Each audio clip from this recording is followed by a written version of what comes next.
All right. Well, first of all, welcome everyone. Welcome to Civic Engagement, Choose Your Own Adventure. My name is Christina. I use she, her, hers pronouns, and I'm one of your co-hosts tonight.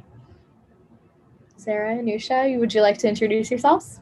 Hi, I'm Sarah, and I'm your second co-host for this event tonight. And I also use she, her pronouns. Hi, I'm Anusha. I use she, her pronouns, and I'm your third and final co-host for this event tonight. All right, so before we get started, I just wanted to let you guys know a little bit about OSU Votes, who we are, what we do, and then also we'll go over the learning objectives for tonight. So OSU Votes is a student life cohort, and our whole purpose is to register, educate, and encourage the Ohio State University community to vote, but also, as the event tonight indicates, to get people to civically engage beyond just voting. And our website is go.osu.edu/OSUVotes if you would like to learn more about us.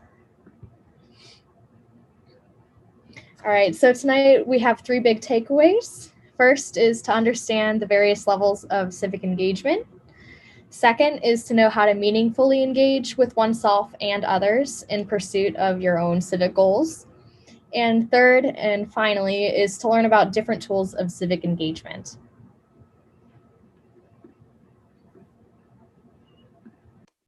So so we are a nonpartisan organization, and so since civic engagement is a cumulative process, we're going to be going through the different levels of civic engagement, building upon each as we go.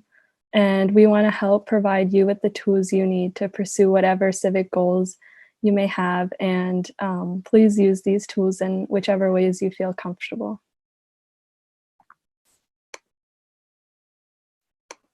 So what is civic engagement? Civic engagement is working to create change in the civic life of your community and increasing your knowledge, skills, and values and motivation needed to create that change. It means to develop a better quality of life in a community with political and non-political processes. So now that you know the definition of civic engagement, why should you be civically engaged? So if you guys want to take a minute and write in the chat some reasons why you think it's important to be civically engaged.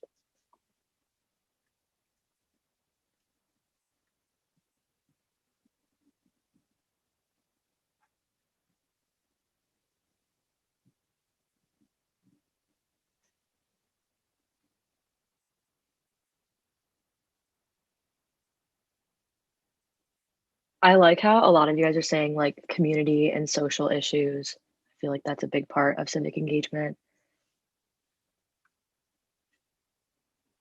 Yeah, definitely. Right to vote, elected officials, all of these are really, really important when you look at civic engagement. So for sure, I love it.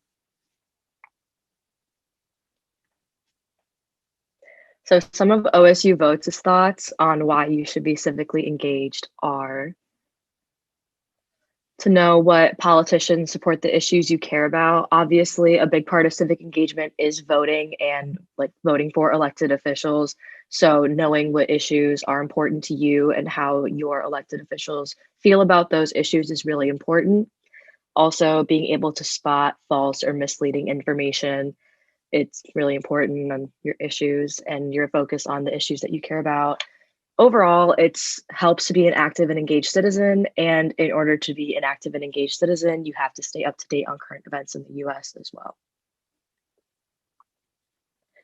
So take a minute. We talked a lot about issues. You guys did in the chat too. So write down 2 to 3 issues that you're really passionate about. And throughout tonight, you can see how you might be able to engage on these issues throughout like every level of civic engagement that we talk about.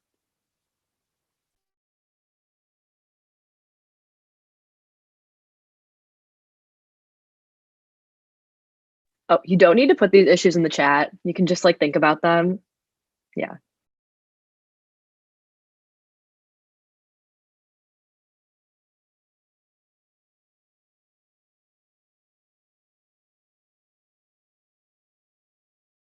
All right, so let's get started, shall we? The first level is self-education, and it's pretty self-explanatory, but it is twofold. So it's both learning about issues you're passionate about, but it's also being able to tell a source's credibility and the validity of their statements. So also, another thing to remember is that it's easy to read and share all those pretty infographics on Instagram. You know, the ones with an issue and then like a very bare bones summary of what is happening or what has happened. Um, but these are great for surface level knowledge, but you should use them really as a starting point and not the be all end all. They should be, the diving board that gets you into the pool, so to speak. And for more information about media literacy and being able to tell a source's validity, you can check out OSU Votes website again, go.osu.edu/OSU Votes. We have a social media toolkit to help you kind of unravel that mystery. So here's just a few of our tips for evaluating a resource's credibility. So first, you can check the content across the political spectrum. So you can look at conservative, liberal, centrist news sites and see what they're putting out about, the topic at hand. You need to keep in mind that the truth will fall somewhere between many sources, but it's up to you to decide what your truth will be for that issue. You can also look into center news sites or organizations like Associated Press, Reuters, and NPR.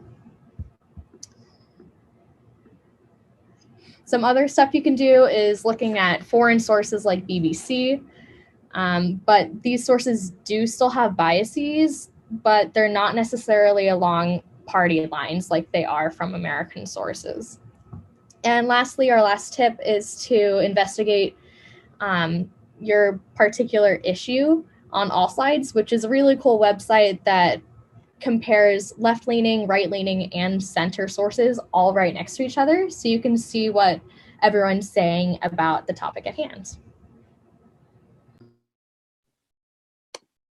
So after you've read up about issues you're passionate about, you can take action. And an easy way to do this is to sign petitions. The First Amendment does grant US citizens the right to petition the government for grievances. And filling out petitions just takes a few minutes and can really create significant change. You can find petitions ranging from changing a brand's logo to efforts to eliminate plastic waste to more politically charged topics like social media's ability to limit or facilitate the content shared on its platform. So the main way to sign official petitions is through the We the People website. Unfortunately, right now, the Biden administration has taken down this tool and we're not sure when it will be running again. The White House usually does not take a look at petitions until you have at least 100,000 signatures. But you can use websites like change.org, which has petitions covering a broad range of topics than just government-focused petitions. So now we're going to do an activity in which we want you to go to the change.org website and create an account so that you can use the website easily whenever you would like to sign petitions or use it. But just keep in mind that after you sign a petition on change.org, it always asks you to chip in a few dollars if you can, but that donation does not go towards the cause. Instead, the money goes towards the upkeep of the change.org website.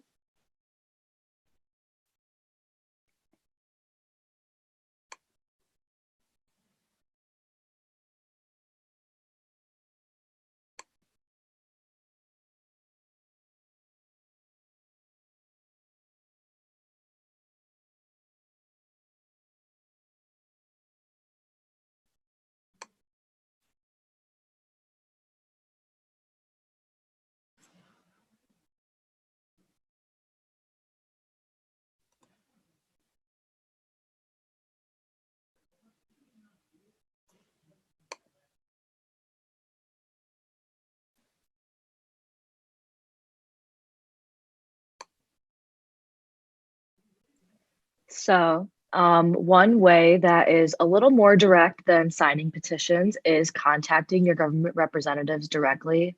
And there's a few ways that you can do this. The most common is calling the office of your representative that you want to talk to about a certain issue or concern. And you can either leave a message with an intern, volunteer, one of the workers at the office, or leave one on voicemail. The second thing you could do is email the representative. Usually on the representative's official website, there will be an email for inquiries, and representatives are required to respond to your inquiries if you're a constituent of theirs. So if you are directly voting for them or if you live in the area in which they're serving. The third thing you could do is sign up for a text service. One of the most popular ones is ResistBot, and you'll be contacted by this text service about potential issues that you might be interested in, and they give you the opportunity to send automated messages to your representatives. OSU Votes recommends personalizing this message before you send it to your representatives, just so it creates more of an impact and it isn't as repetitive and like doesn't have much of the personal meaning. So when you do reach out to your government representative, whether you use the text, the call, or the email method, you have to include your full name, the representative you're contacting, and if you are their constituent, make sure you identify yourself as one, because that makes you, like, they care more about your voice if you are somebody that will be voting for them in the future.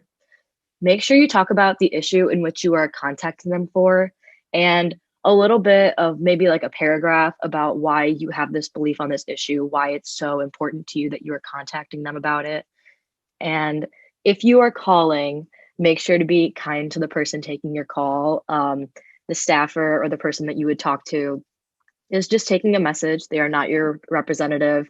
And that's sometimes a really stressful job. So just be mindful when you are emailing or calling somebody. Government officials are required to keep track of how many times an issue is brought up by their constituents, which is why it's important to name yourself as their constituent. So if you're contacting an Ohio senator, say that you're from Ohio or you go to school in Ohio. And based on how many times an issue comes up, that's how much more likely they are to focus on it and spend their time researching it and figuring out what their position is. Overall, this level of civic engagement can seem intimidating because you are contacting them directly, but takes a little practice and then you're usually good to go. So we're gonna have another activity. It's finding your representatives. So the first two links are to find your senator and your representative in Congress. And the third link this is specific to Ohio. So if you live in Ohio, this is the link that you would go to find out who your representatives are in the state. So there's Congress at the government level and federal level, and then at the state level, you have your Ohio House and Ohio Senate, and they focus on more local issues. So any statewide legislature is determined by them and not your representatives in federal Congress. So make sure to keep an eye out for your representatives in Ohio or in the state that you're living in, that you're registered in.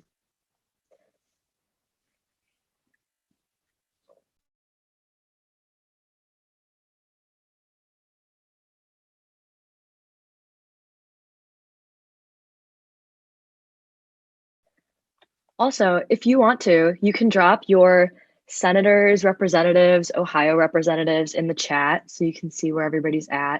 If you don't live in Ohio, you can look up your state representatives from their website. Every single state should have a search bar where you can see who your representatives are.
All right, now that you know your reps, you're ready to get into one of those meetings and speak for yourself. So level 4 is testimonials, and testimonies are one of the most powerful tools of civic engagement, just because you get to speak directly and connect directly with your elected officials, and it gives you a huge platform to tell your story. So when you're crafting a testimony, you're going to want to blend statistics and data with your personal experience. So when you make a claim, you want to back it up and cite your sources. This just makes your argument all the more credible. So here's some questions you will probably want to consider when writing your testimony. So how does this legislation impact you directly, indirectly? How does it affect your friends, your family, your loved ones? Do you have any relevant prior experiences or interactions that have caused you to either support or oppose this bill? And how does your identity impact your views on the bill? You may have certain stakes in the game based on your race, ethnicity, gender, etc., that you want to pull into your testimony to make it stronger, more emotional, and more powerful. So here's how to actually, complete the testimony process. There's 5 steps. The first one is to fill out a testimony witness slip. This basically just states your name, who you represent. This can either be just yourself as a constituent, or it can be on behalf of an organization. The slip also indicates the specific logistics of your testimony, so just about how much time you'll need to give it. If you have any other materials you want to distribute while you're there, your basic point of view, so if you're for or against, etc. And this form varies across from state to state and sometimes even across counties. So you're going to want to reach out to your representative to get the proper form and make sure you to speak. So the second step is to research and brainstorm ideas for your testimony. Third, you're obviously going to want to write the testimony so you have something to present. Fourth, you submit both your testimony witness information slip and your completed testimony, proofread, read through a couple times to make sure it makes sense. And you want to email that to the ranking member of the committee for which the hearing is based. So for instance, if your town is looking to put in a new park, you'll likely reach out to the head of the environmental committee and submit your testimony and slip this way. And lastly, you're going to want to present your testimony. So you can either have it read on your behalf if you can't make it to the meeting, but it's probably better if you do go to the meeting and present it yourself. That way you can get the proper intonation, pauses, and really evoke emotion that you really want to. And you have to keep in mind that for all of these steps, except the last one, obviously, you have to complete them 24 hours before the hearing starts. So you need to have a little bit of wiggle room and foresight to know that you need to get this in 24 hours before the committee is doing a hearing about it. All right, so level 5 is scheduling face-to-face meetings with representatives.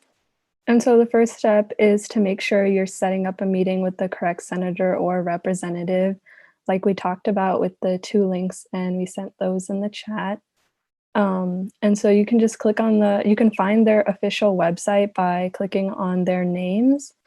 And every US Senator and House Representative does have an office in their home state, but some can have many.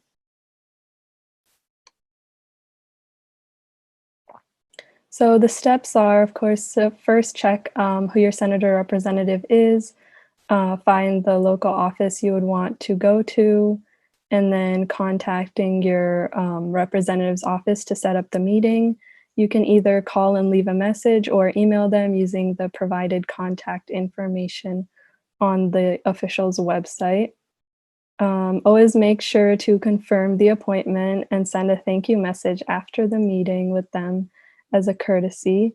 And these steps are the same whether you want to talk to set up a meeting with a US or state senators and representatives. And the last step of civic engagement is becoming a community leader. So, becoming a community leader isn't just something else that you can do, it's something that you do while also completing the other 5 levels we've talked about.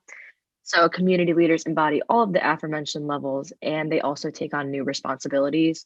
So, some of the new things that they do that are separate from the other levels in civic engagement are planning events, protests, marches, networking with other activists or community leaders in the area. They lobby other organizations and companies, representatives, officials to support their cause. And they also do in depth research into the issues that they're really focused on, and they also could conduct their own research. Community leaders do not work alone. Their success comes from the combined efforts of people who are self educating and spreading the word to their friends, or they're calling their representatives or speaking out in testimonials. All of these combined efforts come from the community and they uplift these community leaders. They're basically the organizers of all of these efforts. They might coordinate and facilitate people giving testimonials and going to visit their elected officials, but the efforts of everybody else really help the community leaders get the job done. So for more information about the experience of local student community leaders here at Ohio State, we have a recording of our event we had previously called OHI Organizing, a student perspective on community organizing, and it's at the link go.osu.edu/OSU Votes. So for our final activity for the night, we just want you guys to write down 2 to 3 actions you can now personally take now that you know the 6 levels of civic engagement, which are, again, level 1, self-education, level 2, signing petitions, level 3, contacting government representatives directly, level 4, testimonials, level 5, scheduling face-to-face meetings with representatives, and finally, level 6, becoming a community leader. Feel free to share those in the chat if you feel comfortable doing so. If not, that's totally fine as well.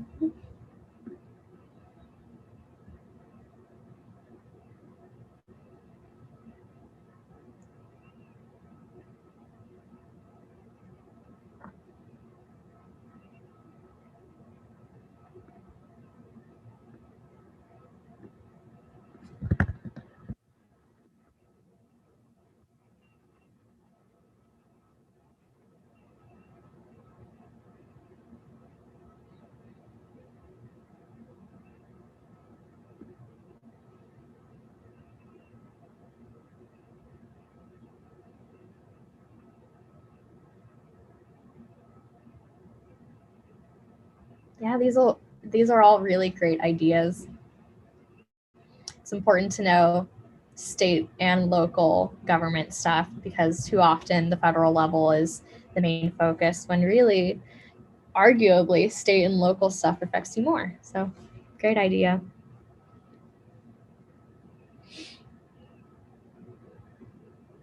Very good. Putting your testimonial skills into action.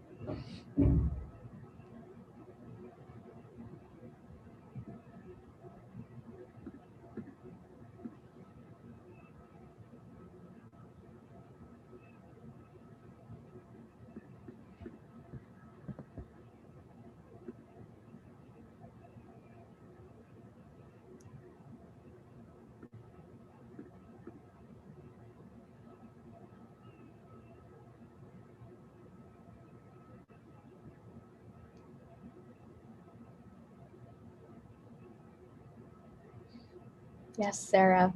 Got to personalize that email. Got to make that impact. Very good.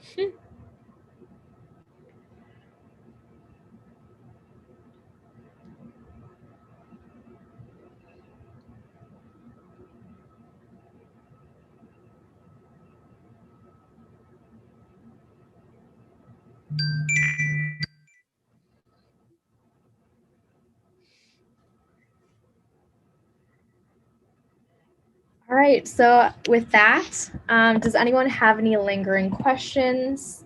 Feel free to check out our website once again if you have any questions that come up after the presentation, or I guess once this meeting ends. And have a great night, I guess, if there's no questions.